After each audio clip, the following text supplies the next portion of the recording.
Touba Ngamba Mi. Thambal hekninge hekpa, khubak khuninge khuba. Thambalgi lainamda ngauninge ngauba. Ngamba nakhuisidi Touba Ngamba Mi. Karan Joharna Bollywood faurasu. Nangi wayela kongkwagi mahaudi ngagliba. Wayel duna Karan Joharbu ikaiba piba ngamba. Nang sidi ibo Touba Ngamba Mi.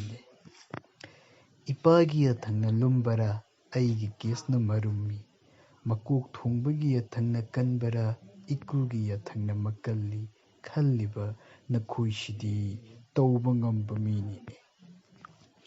COVID-19 gi luraba tanfamsida Chaukrigi ningai tauriba miyamna achumba ngangbadadi sauba khusi tauraga laipak yonbadi ngamba nakhuisidi Touba Ngamba Mi. Lockdown gi luraba tanfamsida mi lising pullaga sang saninganinge sangaba mela tauge kakaidana haiba ngamba nakhuisidi Touba Ngamba Mi. Quarantine tau hairaga disco tauraga leiramliba ka manungdagi hendokano hairaga thabi huranba chatlamliba social distance ngau hairaga party tauraga leiramliba nakhuisidi Touba Ngamba Mi.